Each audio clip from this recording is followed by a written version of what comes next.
G'day and welcome to the Grow a Small Business Podcast. I'm your host, Troy Truen.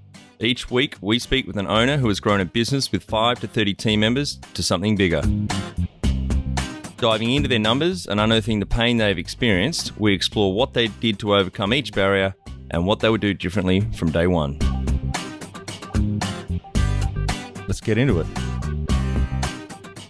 Welcome everyone. Today I'm interviewing Frances Valintine from Mind Lab based in Auckland, New Zealand. Thanks for your time today, Frances. Great to be here, Troy. Let's start with how we know each other. So Peter, our podcast producer and editor, reached out and asked for you to come on the show. So thank you very much. Looking forward to it. So tell our audience a bit about your business, what it does and how it makes money. So actually I technically have two businesses, but they operate at the same premises. So the Mind Lab that you just mentioned and Tech Futures Lab, they're both graduate schools. The difference is we are the only private graduate school in New Zealand, and our students are typically between 35 and 55. Right.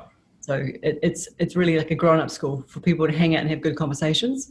Then the reason we have two, I guess you would call them brands as opposed to businesses, because there is some commonality with some staff, is one is around for good, people who work in industry that is fundamentally around helping others, education, health, social development, charities, social enterprise.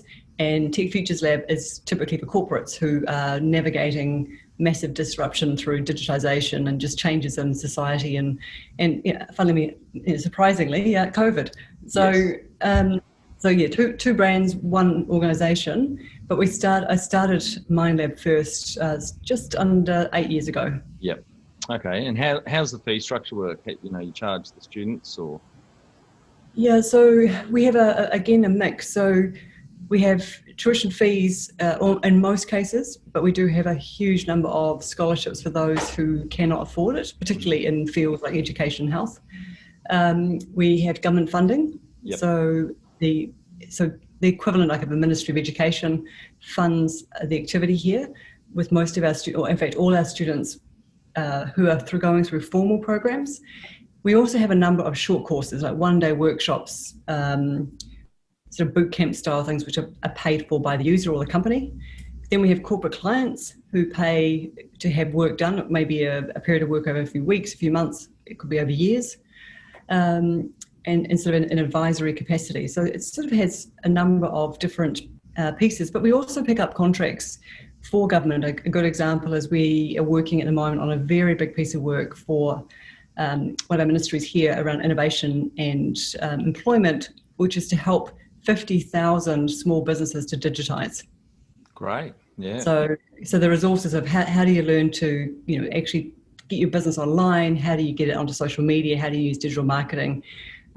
So it's definitely well within our mix and our basket of things we do. Yep. But again, we're very conscious of always keeping a diverse base of revenue just to make sure that you're not sort of all eggs one basket. Yeah, good strategy. And do you have any key numbers you can share to illustrate the growth of the business?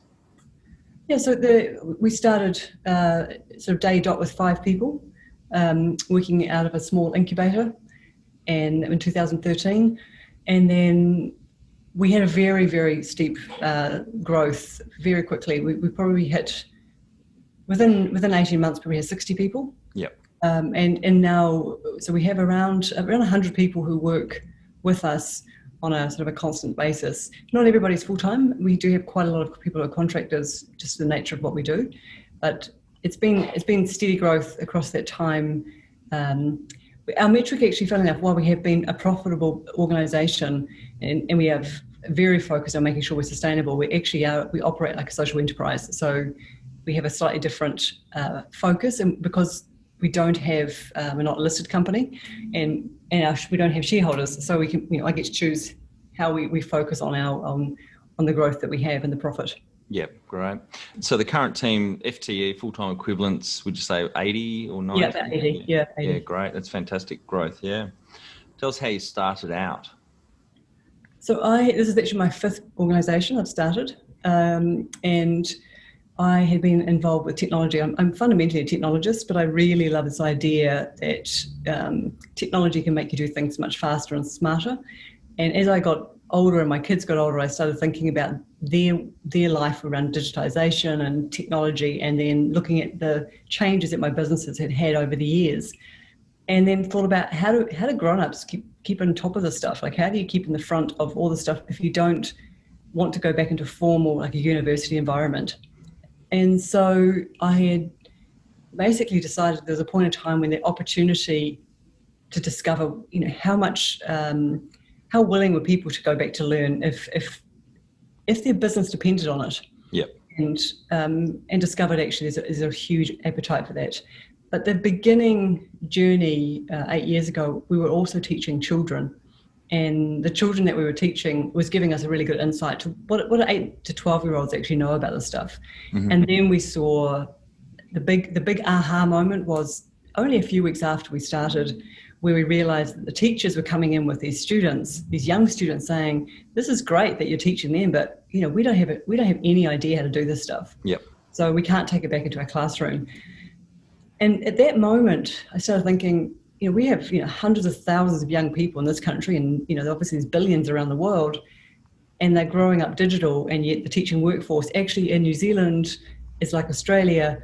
The average teacher is female and 55 years of age. Right. Yep. And so not overly technically proficient then. Well, potentially 20, 30 years since they last learned as well. So.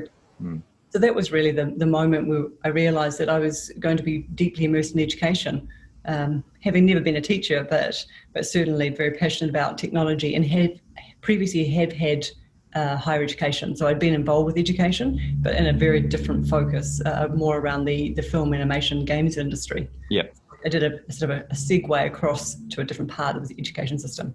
Maybe touch on those first three businesses you mentioned you had before MindLab. Sure. So I started off in a consultancy business around marketing. It was really built around the America's Cup. They're one of the first cup villages we had here. Mm-hmm. I'd come out of an earlier career around marketing, and mostly in Europe, and then come back to New Zealand, and that was a pretty exciting thing happening here in terms of the America's Cup. And so they have... You Kiwis just love raising the America's Cup at any opportunity, don't you? Well, it's funny. It's on at the moment. And I haven't seen one race. Like, I don't know. Maybe. Yeah, I need to get out there. It doesn't have the same hype right now because we don't have all the US and the big boats. Yes. From the spectator boats. And then after that, I got involved with education in an organisation around developing talent for the film and creative industries, which became a large organisation, which was then on-sold to a US entity. But in the middle of that, I also took some time out and started an Italian food store. So something very different. For 11 months, I decided it was time to have a bit of a slowdown, less travel, mm-hmm. And realised after 11 months that actually I need bigger conversations and more staff to be really excited about what I'm doing. Small teams are great, but I really do love being part of a bigger organisation. Yep. So you sold that one on? Yeah, I did. So that was sort of a beginning to end, all happened from sort of scratch to selling, a good business 11 months later. Oh, well done. And the third business? So that was the third one. Right. 1, 3. Yeah. And, but I fundamentally, I'm involved with a number of other entities even now. I don't just have the MindLab and Tech Futures Lab. I have another organisation which I'm actively involved in as a shareholder, but also as one of 9 women around development of female leaders, mm-hmm. but on Being Bold, and we run events. So at any given time, there's actually quite a few different things in my portfolio. Yep, sounds like you like to keep busy. A bit like you too, in board roles and things as well, which also gives great perspective about what you could be doing differently and having insight to other people's organisations. Yeah, and it's good sitting in those meetings, board meetings, with other directors or advisors, and they come at discussions at a different angle. They've got different experiences, and you do learn a lot. Yeah. So back on the MindLab, so you started 2013? Yeah, in September. Right. And how old were you when you started that business, for context? Early 40s. Right. Great. And when was the moment you felt like you'd succeeded? I don't think I'll ever feel like I've succeeded. I don't think that's, I think I'm always hungry for something bigger. And I mean, my driver is impact. So, I know a lot of people talk about how they just want to do good in the world. I actually legitimately do want to make an impact. And when you choose to be in education, you're in for the long haul. You certainly do not start a business in something like education if you've got this idea that it's going to be short term, because actually every single person who studies within my organizations earns a qualification that's recognized. And if your organization changes hands, that every graduate of yours is at the mercy of the next person who owns it to the value of their qualification. Yes. So it's actually quite a big burden that I'm really conscious of. The quality sits with me, and sort of almost like a forevermore type of scenario. It's a bit like selling someone a car and hoping it's still going to be valuable in 20 years' time. Yep. So, and what does success look like to you? It does come back to that idea of having as much reach into the whole economy. So because we teach adults, and New Zealand is not a cult, and it's not there isn't a learning culture here for working adults. We don't have professional development as part of our kind of key culture. Most businesses don't invest particularly heavily into their staff. I think that's common though in most countries. I can't, maybe America might be a bit more ahead of the pack in that regard, but I think a lot of countries and businesses particularly just don't value continual professional development. Well, New Zealand's actually at the lowest in the OECD, so we are disproportionately low. We also have, for example, we only have 5% of our population have master's degrees, which is pretty low again if you compare that to Europe or the States. I'm not sure about Australia, but I think that when you're in a smaller economy with a smaller population base, you can pretty quickly go, oh, well, I know enough to kind of fumble through, particularly as a small business owner. Whereas my view is you're only as good as the thing that you last learnt. Information's changing constantly, and we've got better knowledge available. So how do you take something that actually is seen as a pain point? I think most people probably put learning up there with going to the dentist. Like how do you make it so that, one, it's really highly relevant to what people are doing in their job, but secondly, at a time that they're able and available to study. So it doesn't sound like even like a business. It sounds like if you put it that way, you go, it's a very small pool of people who want to do this, and they can only do it certain times of the day, and it has to be affordable because their bosses probably won't pay for it. So, in some ways I look back and go, I must have been completely and utterly off my head to be thinking that you could create something from scratch that didn't exist at all. But I had enough of an inkling and enough insight to the people around me who, as I got older and as my network got older, people keep talking about the absence of great conversations. So when you travel or you're overseas, you have great conversations all the time, and you're big ideas and you're ambitious, and it's pretty easy to come back to your own country and get back into with your mates again, and you start talking about different things, and your big dreams become small ideas. I wanted to flip that. I wanted people to be able to take those small ideas and turn them into big dreams. And that's success for me. On continual development or learning, I love that Henry Ford quote, anyone who stops learning is old. I just think that's a really important habit to build, especially as a business owner, and also to permeate through the rest of your team, your management team, that you shouldn't be standing still. There's a shit ton of things we don't know, and add a lot of value to whatever it is that we do within the business. Yeah, and Troy, you'll know, in governance roles, the people who sit at the board table who are not learning, they bring no value to their conversation. It's a pretty harsh thing to say, but if they're trading on what they did well 20 years ago or even 10 years ago, and they're not focused on, what's occurred in the world in the recent times and what's changing, what demographics, what technologies, if they're not really over all that stuff, you have to question why they're sitting at a board table. So, it is about, I guess, making education so important that it becomes part of someone's, almost in their CV. It's like, if you're not learning, people are going to go, hey, hang on, when's the last time you did something that was actually, involved you kind of getting new information, new insights? And if someone said, oh, it's years ago, then you might go, okay, move on. It's amazing, like professional organisations like chartered accountants or CPAs or lawyers, they all have to do X number of hours a year of CPD, certified professional development. Yeah. But one of the most important roles in a business, particularly small business, I believe, is obviously in the management level. And, there's none of that requirement for managers to continually learn, new skills, particularly around management. I find that really odd. Yeah, and I think even when you have got compulsory upskilling, and accountants a great example, if you go into those environments, and I've certainly had many occasions I've spoken as a speaker at these events, and you talk to them, a lot of them are just sitting in the back of the room on their laptops doing work. Yep. They're not, it's not necessarily the most riveting, interesting, engaging. They're not in conversations. It's often conference based, and so I think conferences have a role to play for a short-term spike of enthusiasm, but actually don't necessarily bring that kind of transformation. Totally agree with you on that one. Yeah. Number one thing you'd recommend to marketing a fast-growing business?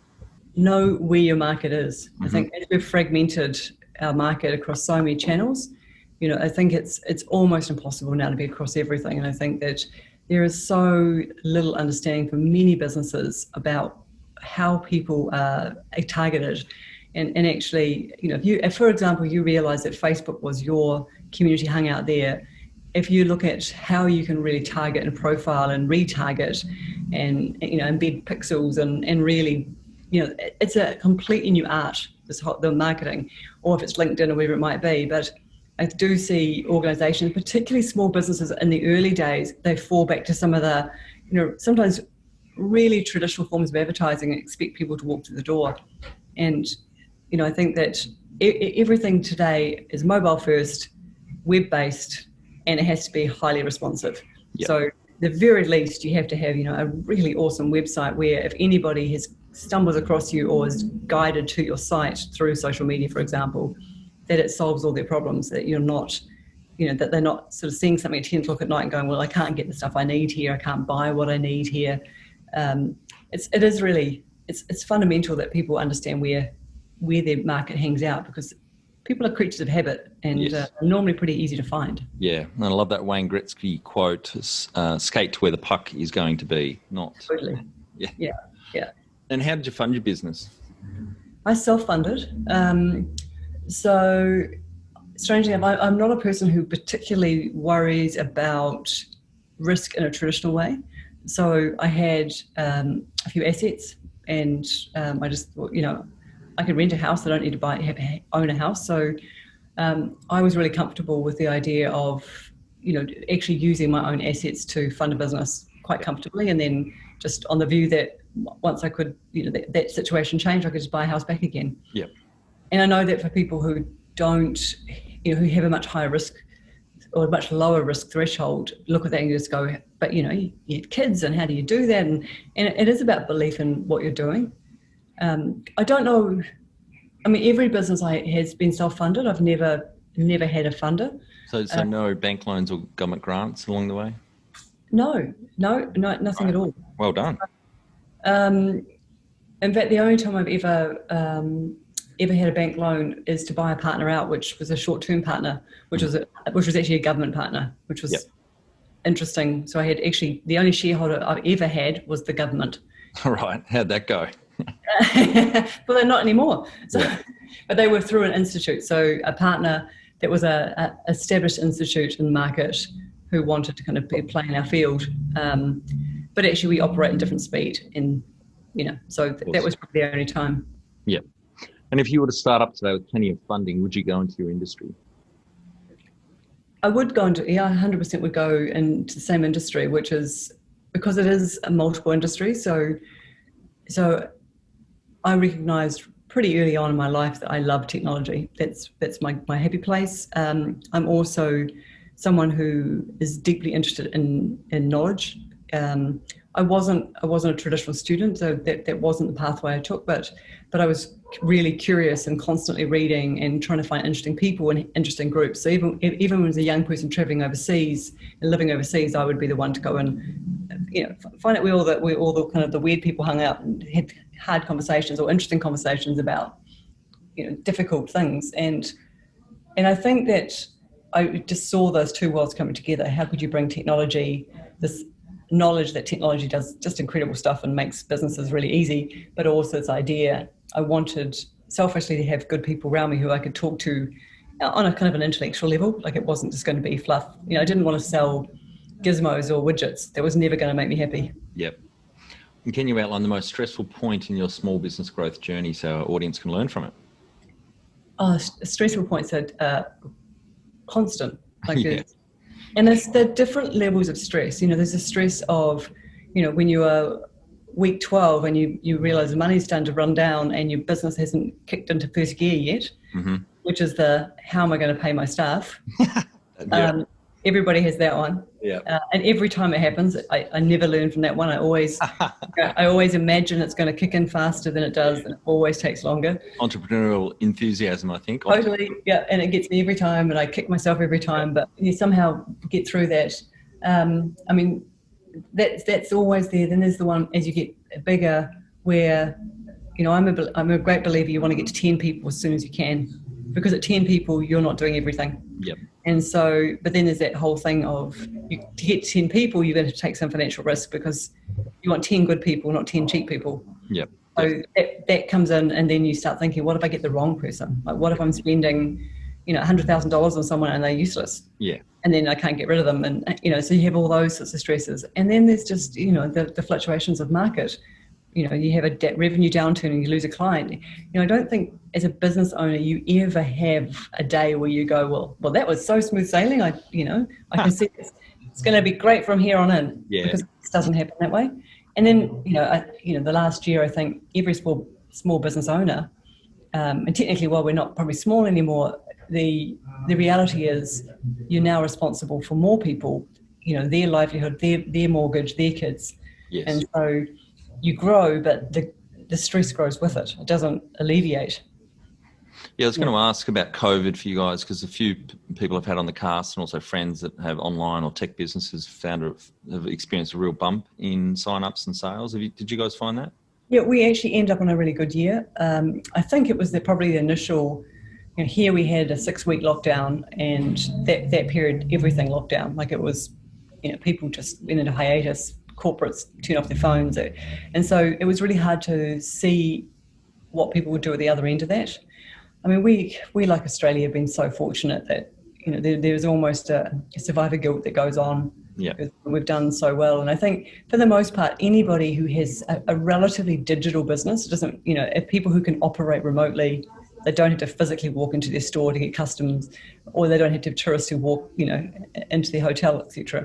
I think most people here have done remarkably well, and our economy is doing pretty well. And so the real fear I actually locked myself away pretty much for 6 weeks. I actually, pretty much abandoned my family and went and stayed in an empty apartment so that I could just focus on my business during lockdown, because I just didn't know. And that was hard because, I had to get a step away from my family who were also going through lockdown. Yeah. But it was the thing I had to do. And I think those sacrifices, when you're a business owner, you're thinking about what happens next week and the week after, and what I need to put into place today. And you have to be extraordinarily agile at that point where, you're trying new things and you're trying to hedge your bets across things, but you don't have any idea. And while my whole focus of my life is around business disruption and things that can surprise you, I don't think anybody really planned for a pandemic. No way. So certainly I didn't. And what area in business do you feel you've had to work on the most to add the greatest value? The area we struggle the most is great talent. So, we need very specialist staff, people who know things like, artificial intelligence and machine learning and can talk about big data. And, these are really specialist roles. And the other complexity about having an institute is everybody has to be qualified. So you not only need to have people who are incredibly smart, they also have to have minimum of a master's degree. They have to be really competent and capable people and can articulate things really well. So you're trying to find these great people. And so we're always looking globally and around the country for people who have landed here or have, done amazing things. And so that's got much, much easier as our brand and reputation has grown. Yep. But in the early days, finding those people and also affording those people was a real challenge, because you your product is a service, and your service is only as good as the people who are teaching. Absolutely. And I think anybody who runs a service business and it's no longer you providing the service, it's your staff providing that service, and you're wanting continuity and consistency of quality. Mm-hmm. It's always that element of, are they going to be as good as you hope? Well, I mean, recruitment's, a lot of small business owners go short on recruitment. They rush it. They don't, really build or design a good process, a lot of good questions, do proper reference checks, use their probation period, and they rush people in. And that, for me, that's particularly evident at hospitality places where they've got staff on that aren't not naturally happy, smiley people. Yeah. That like to talk and engage, and they're the ambassadors you want talking to your customers to replicate yourself. If that's the kind of person you are, and you got into hospitality because you love that, unless you interview specifically for people that have those natural tendencies that love to talk, make people smile. It's to me, it stands out when I'm out dining or going to a bar. Oh, look, and I totally agree. I mean, hospitality is an interesting one, because occasionally I just feel like saying to someone, like, why are you in hospitality? Yeah. Like, what are you doing here?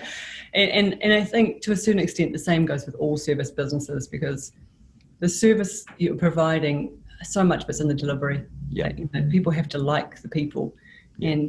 And you can have brilliant people who are really competent, but if they're not great communicators, then forget it. It was that old adage of doctors, those ones with best bedside manner are the ones that are most effective. People feel, they can trust them, and treatment actually comes out a lot better anyway, because people feel more relaxed and comfortable. Yeah. Get a build rapport, and I think, it's so different than, I've got a lot of my friends who sell products, and, once it's off the shelf in the warehouse, you don't see it again. And, you can have anyone working on those organizations. So I think it's a very different, depending on what type of small business you have.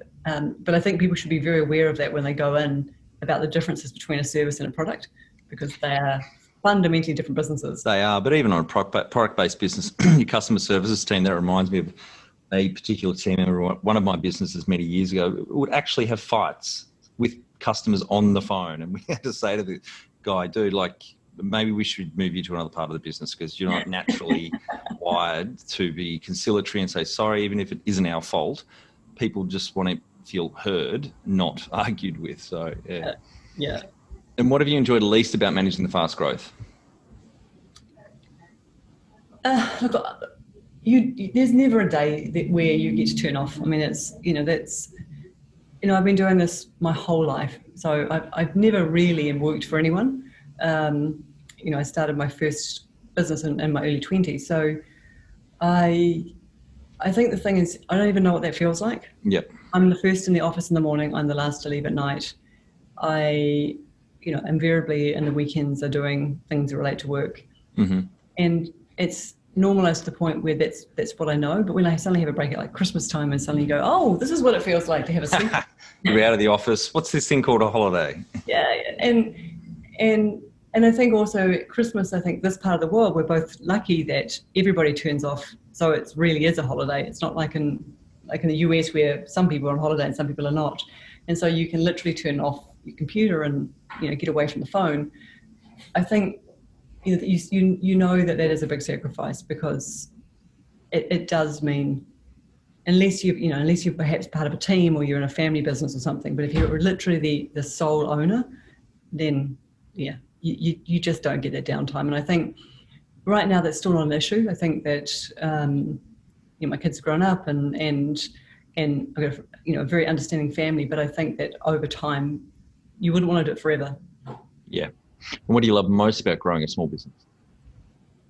Well, I think that's the easy one. I think, having the ability to watch something flourish, watching an idea come to life and seeing people respond positively, and bringing in staff who respond positively and seeing them grow and seeing their career flourish. And in this business, the majority of people who started with me, whenever they started, if it was a new role, as we've grown, are still here. Most of our anniversaries now are 6 or 7 year anniversaries, and a lot of them have developed so much through that time, I've watched them grow literally in front of my eyes and have families and create new communities and invite their friends to be involved. And so I think that part is just incredibly powerful, that you creating value. And like in my case too, over my education career, there's something like 16 or 17,000 students that I've taught. Wow. And you go, that's through formal programs, not through sort of one day things. And you think, gosh, what would they have done if they didn't do that program? And that value that you are building is, it does give you a real sense of achievement. When you think that way. Yeah. And what's been the biggest mindset shift for you in your small business growth journey? I think when I first started, if I go back to my first business, and probably actually the first few businesses, I still mimicked the kind of hierarchical leadership models that I'd learned under or had seen in other organizations. And I think that's probably more as a female, because there weren't that many female leaders in my time I grew up.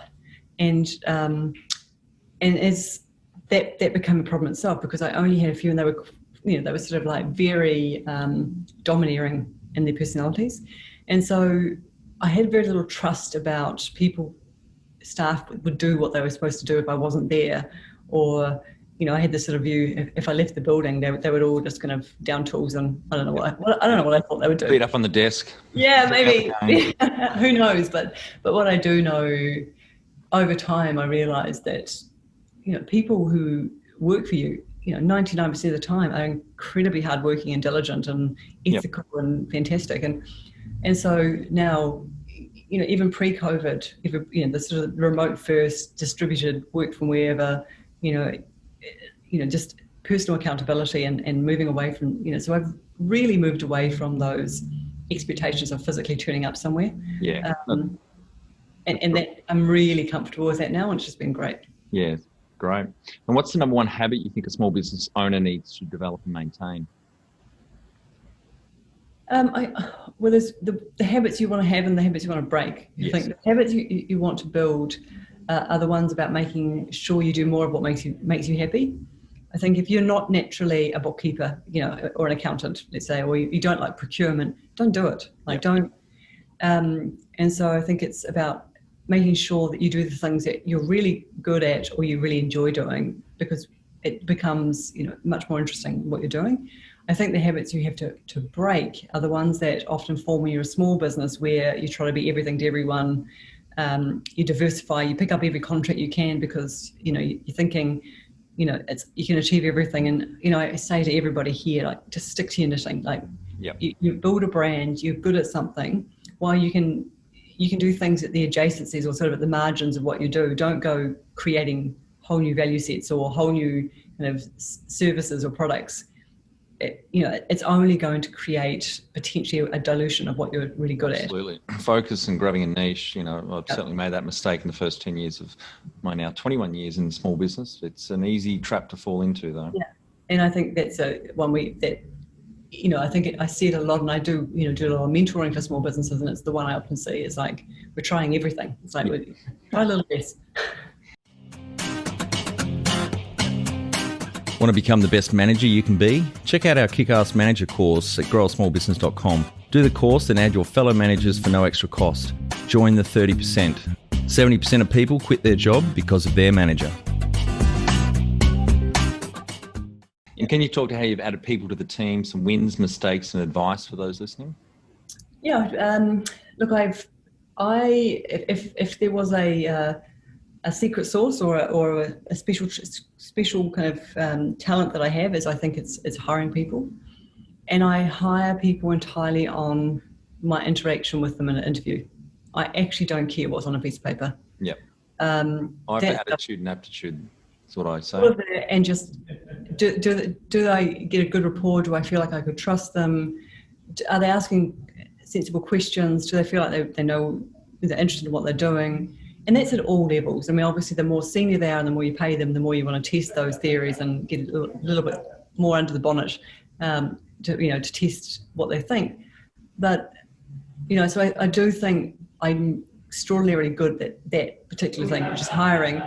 But if you put aside that, I think always make sure you do hire in person. It can be online, but I think don't delegate it to someone else. If you're hiring someone, because actually they are going to be your best asset or your most expensive kind of mistake. Yep. And the mistakes, and I have had a few, to be honest, most of them have been when I haven't hired the person. I've delegated, and I learned that pretty early on that, or where I met someone in passing and liked them and thought, quite like you. You're a pretty good, decent person. Maybe if a role comes up, and I haven't applied the same diligence around those things I would have done if I just met them in an interview situation. Yep. Yep. Don't hire friends. Don't, I think, because they probably won't be your friends very long if it changes dynamics. So, or if you do, put them through the same process. I think it is really important that you're consistent about. Yep. And the diligence you put in, and then onboarding people really well. So making sure that people are clear about the type of culture you have and expectations, so there's no surprises. Yeah, that's the next question, is culture. But before we go on to that, one of my favourite quotes of all time is Jim Collins' Built to Last. Not sure if you've read that. Actually, it was in the second book, Good to Great. The one after that was, people aren't your greatest asset. The right people are. So right people on the bus, wrong people off, and the right people in the right seats. And it just, sums it all up in those two books. And look, sometimes, employment law here means that you can't easily, there's a lot of warnings and process to go through if you've got the wrong person.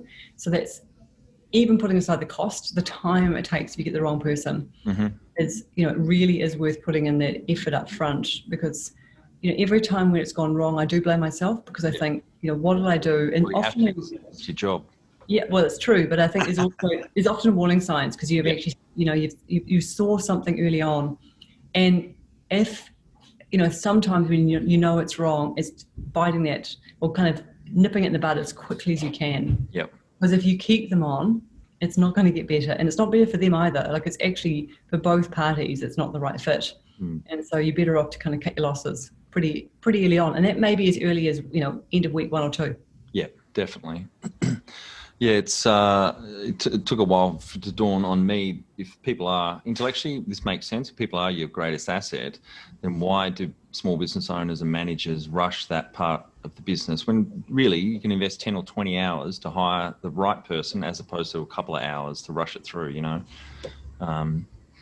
And what are some things you would recommend to building a sustainable and kick-ass culture to help with the growth?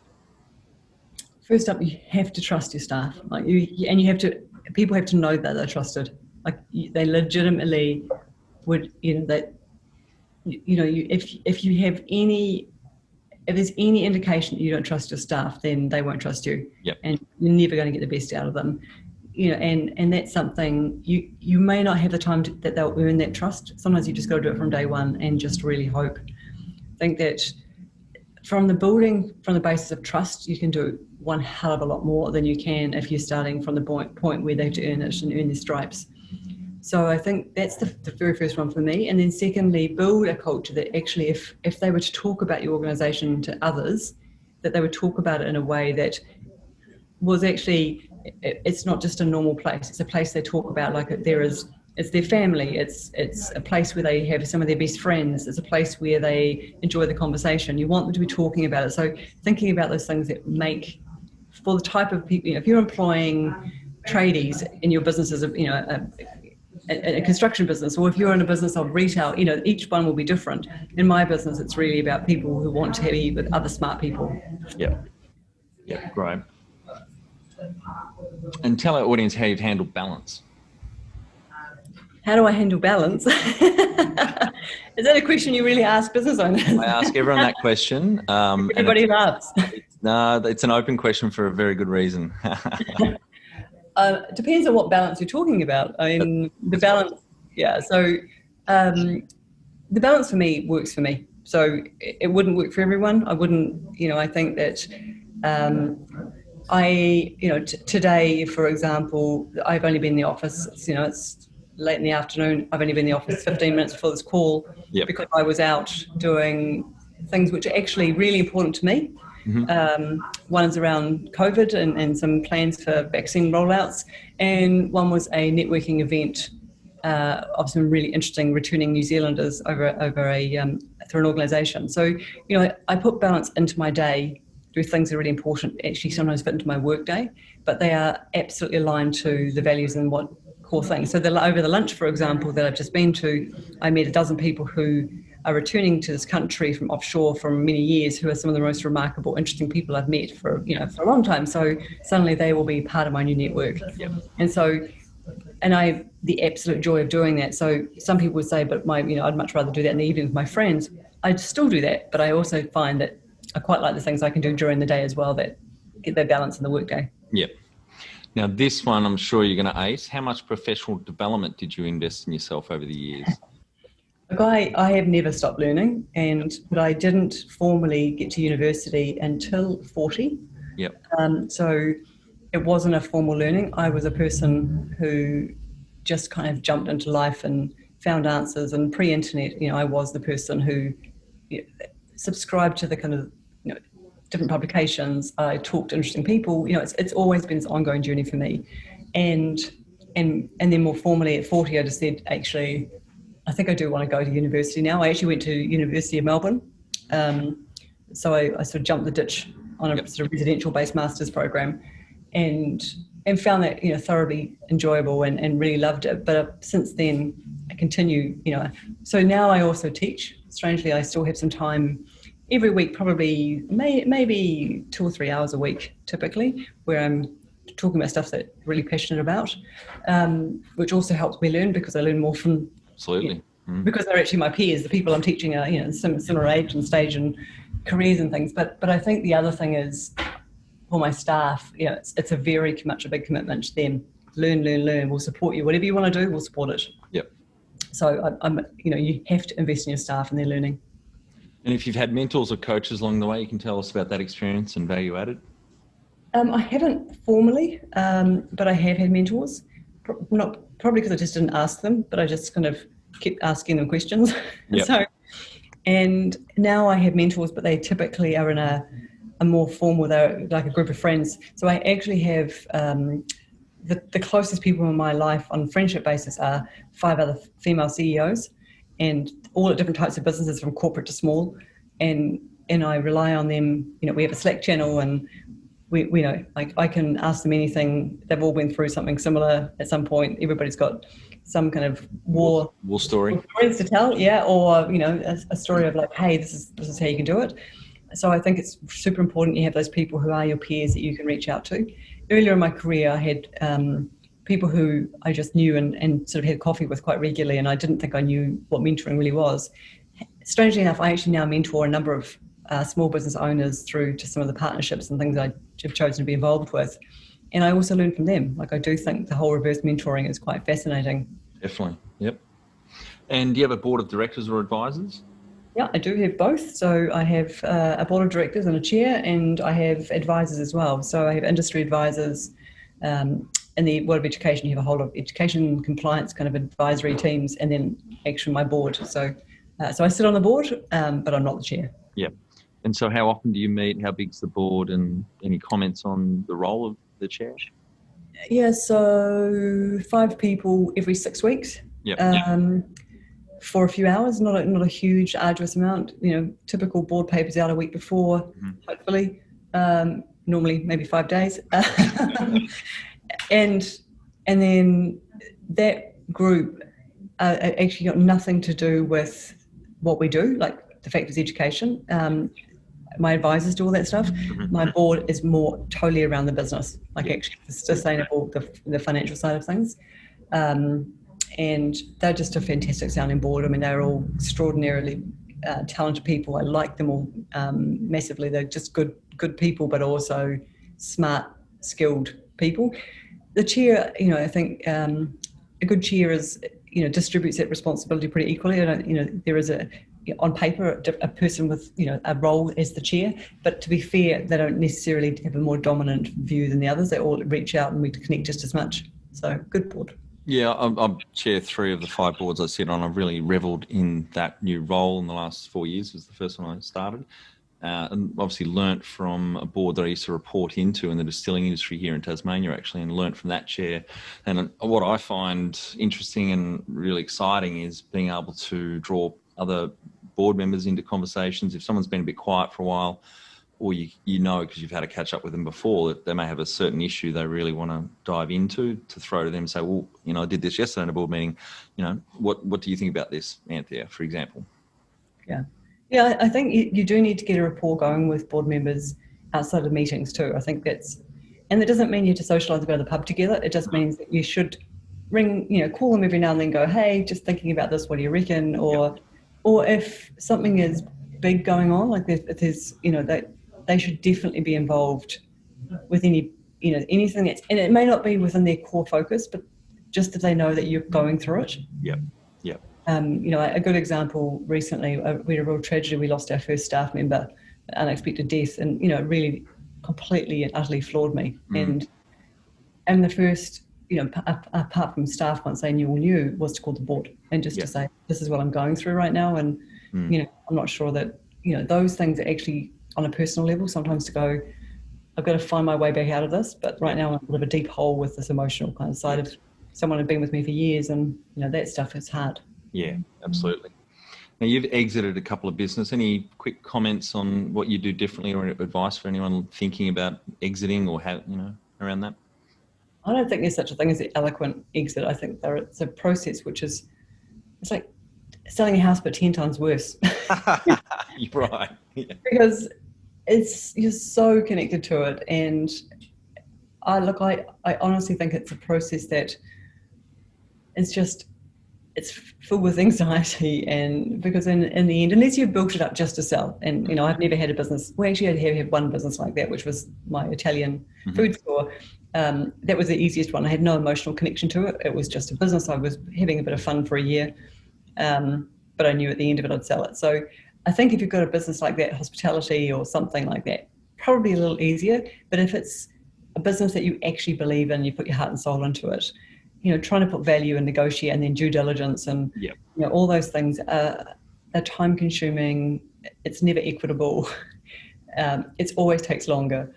So I think that there is an element of just going into it going, it's just going to be slow and hard and difficult, but just take one step at a time, and in the end you'll probably find a happy space. But I've never been through a broker or anything, so I don't know if it's easier if you go through a broker. Probably is, but yeah. All right, Frances, one of our final 5 questions. What do you think is the hardest thing in growing a small business? I think number one is knowing when to accelerate and when to put the foot in the brake. Yep. I think people don't accelerate enough. They get a little bit, they get comfortable. And so just when you're getting comfortable, maybe just money's starting to come through, and you go, this is good. That's when you accelerate. That's when you throw your money back into the business, and doing that. Keep doing that. Like if you're accelerating, once or twice a year, that's when you should do it. If you can do it once a month, if you can do it every 5 years, whatever your business allows, but keep accelerating. Yep. But also know if something starts to decline, like if you suddenly see a decline in customers, or the people who have been huge supporters start to drift away, put the foot in the brake, and don't just go, oh, their loss. Go and find out. Go and ask the questions. What went wrong? What are we not doing anymore? Who are you seeing now? It's sort of like, treat it like a breakup. Go and find out, get to the bottom of it, and learn from it. It's really easy to kind of close the door on things that don't feel very easy, and go, well, that just happened, too bad. Yep, use it as a learning opportunity. A massive learning opportunity, because it will give you, because businesses have cycles, and you'll find that what you did once won't keep, nothing has longevity forever. Yep. You have to refresh, and you have to know when that refresh happens. And you will, every time I have a business, I put money, invest in things I think are going to go really well and don't go as well. And it's a matter of saying, at what point do you realize that's not going to go anywhere, and literally take the foot right off the brake. Yep. And go, I need to put my time somewhere else. And favourite business book which has helped you the most? Oh, I read business books constantly, so I literally couldn't tell you one that's my favourite. I've never read a bad one, but I do have. But at the same time, I don't ever think I've read one from the first word to the last word. Yep. I think there's a lot of repetition in business books, but everyone has some really good insights. I just think read them. That's the most important. If you can't read them, listen to podcasts. And if you can't do podcasts, do TED Talks, whatever it is. Just make sure that you're listening to other business owners, because actually, none of this is original. There's nothing in my world that I'm doing that hundreds of other people within, probably 100 kilometres of here have done the same thing. Yeah.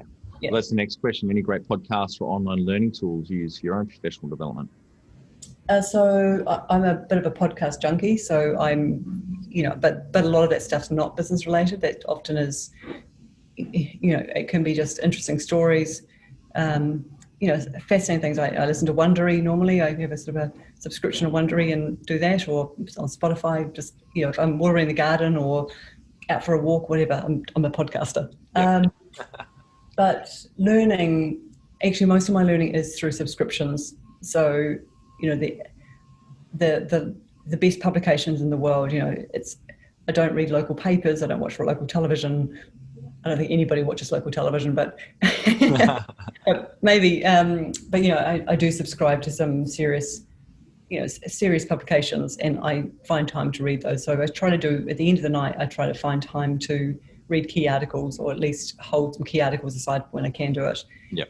So for me, that's the best part of learning, and then getting out amongst interesting people and learning from others. One tool you'd recommend to help grow a small business? Every digital tool. Like if you can digitize as much, put your accounting in the cloud, get productivity tools, Trello boards, use them, use Slack channels, use autoresponders on your website, use newsletter mail outs, everything you can digitize, because it's going to give you time back. Don't do anything manually. We're paperless. We've been paperless, I think, now probably 4 years, and there is no reason for a piece of paper now. Like everything should be digitized, and which means there's no data or human error. It means no customer gets missed. Good systems, and get a really good dev team who you work with really easily. And final, my favorite question: what would you tell yourself on day one of starting out? What would I tell myself? Yep.